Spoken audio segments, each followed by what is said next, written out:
Hi. Okay, so I guess that answers the question, how are you tonight? Yeah? I have no idea what emotion that's supposed to represent, okay, but I'll just assume it's happiness. So who do we have here in the audience tonight? Are there any single ladies in the house? Yeah, okay. Where are the lesbians at? Got any lesbians at? Okay, I see you. Right. Any confused straight boys out there? Yeah, I see you. Don't worry, that was me, age 13. It's just a phase, don't worry. Any low-key bisexuals out there? No, and what about the furries? Got any furries? Found them! FBI, there they are! Go, go, go! I'm just kidding, no. In this room tonight, everybody is valid, okay? Everybody except from me, obviously. To be honest, I'm just happy that I was correctly introduced as Daniel Howell there, because I don't know if you saw this, that I tweeted the other day, but as you can see in this photo, Vidcon printed "Dan is not on fire" on their official page. It's not funny. No, how many times have I been to this event? Do I deserve this? Really dirty there, didn't they? But here I am, and you know, after my long, painful, emotional break, I am back, and it turns out I was a massive queer the whole time. It's genuinely quite surreal, as you know, this is my first time going out while being out, really, and just talking about this one thing has made it feel like I've started a completely new life. I am baby, really. Big baby. On the inside I am small baby. Physically I am very tall baby. Sorry, it's getting very weird. What I'm trying to say is this is an exciting time for me, right? It's a very special year for Vidcon too, because this is the 10th Vidcon, which is crazy. I've been to most of them, which has given me a crisis. That is 10 years of nerds that never leave the house, going outside just to be really awkward with each other in real life. It's a very beautiful thing to see. To this day, I don't understand when people meet me and they're like, wow, you're really awkward. It's like, yeah, no shit, I'm not lying about my personality on YouTube. What did you expect from me? My entire creative identity is just missing high fives and having a sad resting face, so that's who I am, it's my brand, it's what you should expect from me, okay? Just because it's relatable doesn't mean it's a good thing. But also, 2019, very special, because this is the 10th anniversary of my first ever YouTube upload. And anyone that makes a Hello Internet reference is gonna catch a block, so don't do it, okay? No, what the hell is wrong with you? I shouldn't have even referenced it, should I? But no, there it is. I have been doing the same thing for an entire decade. We are all dying. Yes, we are. You're dying. You're dying. Yes, you are. Sorry. Just to say, is anyone in this room 10 years old or younger? Just, okay, couple hands. Oh, don't mind me, just gonna yeet myself into oblivion. That's nice, okay. Not gonna think about that. But let's be real, when I say 10 years of YouTube uploads, it hasn't been a consistent 10 years, has it? Let's be real. Does it count as 10 years if I didn't actually upload a proper video for 15 months? I mean, I logged in every now and then. I think I remember the password, maybe. I was never one for the weekly upload, because my creative process was, you know, a lot of having an existential crisis, banging my head on the carpet for 3 days, writing, and then just dragging around the camera and filming myself in the bathroom or something. 10 years is a long time to do something that frickin' weird, okay? I have a very strange life. And I have commitment issues, so doing this one thing for such a long time, I'm very impressed with myself. It's like, thank you, oh, you're impressed with me. I don't like it though. I like to rebel. I don't commit to anything. If someone says, please keep your arms and legs inside the vehicle, I'm like, don't tell me what to do. Maybe, I mean, I don't want to, but what if I want to just stick my leg out, splat? So I'm quite impressed with myself. But after I uploaded my Trying to Live My Truth video, that was all about authenticity and the fact that you have to be honest with who you are if you want to be happy, I just vanished from the internet. I mean, not completely, because, you know, I was still shitposting on Twitter and desperately craving attention on Instagram, and caring way more about a Sim's life than my own life on a gaming channel. A whole world tour thing that happened, but my channel was just mysteriously empty, which made the question of the first half of 2019, where the hell is Dan? Where'd he go? What he doing when suddenly, a year without uploading, he comes back with a 45-minute long video? No, it's not a good thing. The audacity of me to upload such a long video to YouTube. What was I don't respect your time. And I didn't even give you a good performance. I didn't even cry like a beauty guru addressing some drama. I gave you nothing. I'm there telling the most serious, heartfelt story of my entire life, and I'm just standing there like making off puns. I have some emotional issues, clearly. I bet some people thought, oh, Dan uploaded, I'll just watch this quickly in bed. Half an hour later, oh my God, we get it, you're gay, hurry up, Jesus, my arm hurts. I'm so disrespectful. But, you know, that's not all, because this year I did in fact do something in my personal life that no one knows. It was a big commitment. It's something that I put a lot of time and energy into, and it ended up being a very intense journey that was, you know, something, for me, being quite a mysterious, secretive person that doesn't like to share, because I'm full of shame and other reasons, I never told the internet. But do you want to know what this thing was? Earlier this year, I signed up to run the London Marathon that happened in April. That was a mixed reaction from you guys there, because yes, anybody that knows me was kind of doing a little laugh there, because Daniel Howling, it's actually an oxymoron for exercise. Yeah, it's literally the complete opposite. Recreational activity, I've never done it. I've never chosen to exercise, never did sport, ever, skipped every single games lesson at school. The most exercise I've ever chosen to do is playing Dance Dance Revolution, okay? And that's me picking. Which, by the way, I am amazing at, and if I go into some house and there's some 4-year-old girl on a dance mat doing some bad cover of Black Eyed Peas, I will kick her ass, okay? With no remorse. I will destroy her, but I digress from the story. So, running more than once. That was something completely new to me in my entire life. So why the hell did I decide to do this, right? Well, I thought that me running a marathon would actually be a great idea for several reasons. Firstly, if I train to run a marathon, then I'll just naturally become really fit and healthy. All these years of trying to eat right and exercise for no reason, no, if I do this, it'll just happen automatically. Genius, right? And you know, good physical health, it helps your mental health.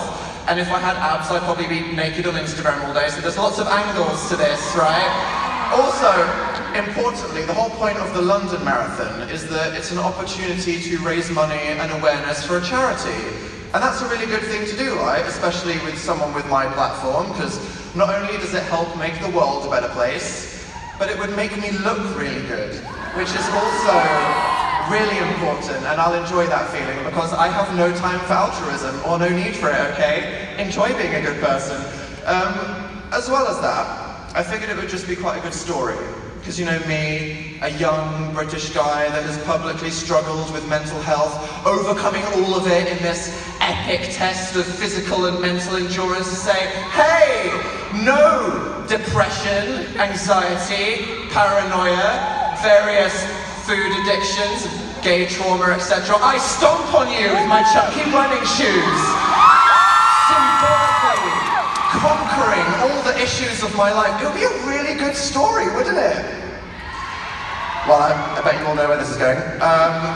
This is a past tense story I'm telling right now. And don't get me wrong, okay? I trained for this marathon in those wet, cold winter months. I was out there jogging in shorts a few times, and it was very difficult because I literally couldn't run 100 meters without being on the verge of death, but I signed up to it, which is a very formal, intimidating process, and I told people, because personally, nothing motivates me like guilt and shame.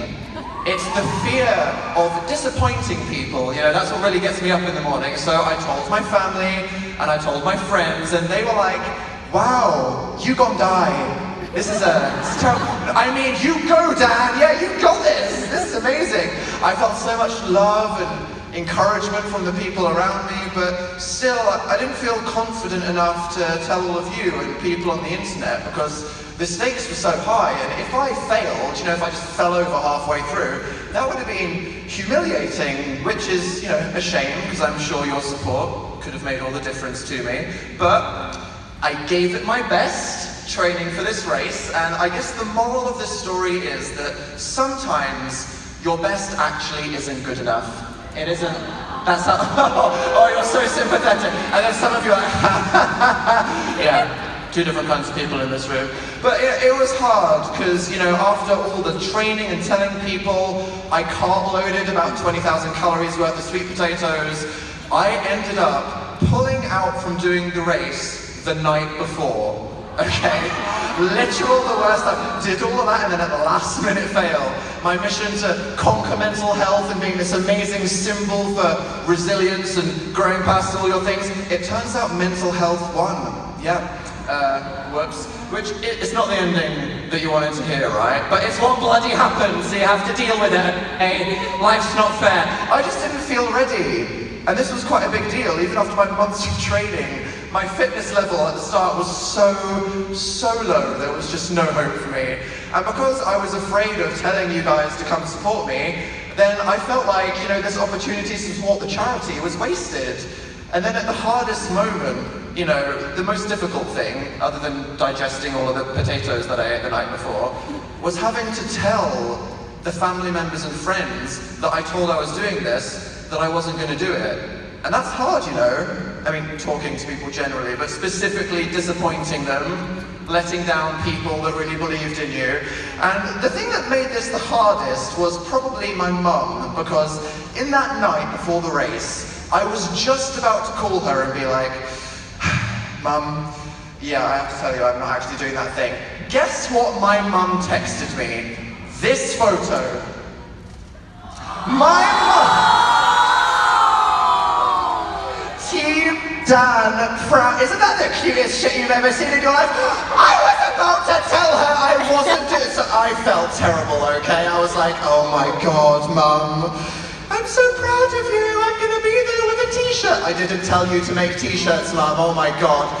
So that was hard, telling everyone I wasn't doing it, but their initial sponsors were nice, they were like, it's okay, don't beat yourself up, I'm sure you can do it some other point in the future.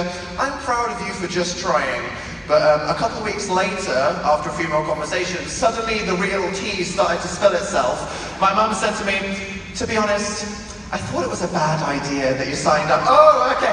My friends, yeah, when you told us, we were like, oh, Dan, really, that's never going to happen. Excuse me, you just spent months cheering me on. What the hell, people? That paranoid thought in your head of, everyone's being really nice, but what if they're all lying and actually nobody believes in me? This was literally that happening to me in the most extra way possible. So thanks, I guess, but it wasn't a total disaster. I did increase my fitness level from 0 to 1. I got to actually explore London for the first time after living there for 5 years, as I never actually went outside before. But in a way, me saying no at the last minute was a victory in itself, okay? Sometimes in life we feel all this pressure to do things just because we feel like it's the right thing to do, what other people are telling us to do, or what society wants. And, to say, I'm going to be honest with myself, I can't do that, or just, I actually don't want to do that thing, that's the right decision. So, yeah, epic fail, I didn't run a marathon this year, but I learned to be okay with trying something out of my comfort zone and being totally comfortable with accepting defeat. So, other than coming to terms with how gay I was and thinking about the rest of my career, that is the time that I failed to run a marathon and what the hell I was actually up to for several months earlier this year. That's the truth. And it's strange that sharing these stories and the details with my life are so important to me and to a lot of you, especially making myself less available this year so I could go take the time to deal with my sexuality and do a load of running for no reason. It was good and it was bad, but reflecting on all the things that I've been doing on recent years and, what I want to keep doing in the future, it made me think, why and what my life would have been like if 10 years ago when I made that Hello Internet, what if I just thought, that's not worth my time uploading a YouTube video? What would my life have been? It would have been very different. I am saying worse, okay, just for the record. You're staring at me like, Dan, excuse me. No! My internet career is a good thing. Mostly. Bet you I'd still have all the same problems though if I finished law school and ended up as like a weird barrister somewhere. I'd be just as awkward and sad and secretly gay. But instead, you know, my life is a journey that I chose to express on the internet because after all, what is better than just suffering? Monetizing that suffering. No, I'm kidding. But what I've learned over this decade is whether it's telling you all the reasons why Dan's a fail, or admitting all these horrendously embarrassing stories like how I got fired or kicked out of the USA to the Bahamas, that's the thing that happened, or talking about depression and authenticity and sexuality, is that by creatively expressing these things, it helped for me to process them and accept them. And if telling these stories helped any of you, well then that's just lovely, isn't it? It was all worth it. All the pain. So thank you to everyone here in this room today and everyone watching this on the internet for everything that's happened in the last 10 years. And as for what's next for Dan, do you want to know what my next topic is? Bitch, I don't know what I'm having for dinner later. Do you think I've planned the rest of my whole career? No. I feel like I've just entered this new chapter of my life. I want some time to reassess and reflect and decide what I want to do instead of just jumping straight back into things. But don't worry, you know, some things never change. And as this decade on YouTube has shown us, it is very clear that I will always be that incredibly awkward guy named Dan that will happily tell the stories of all the bad things that happen in my life so you feel better about yours. You're welcome. Thanks.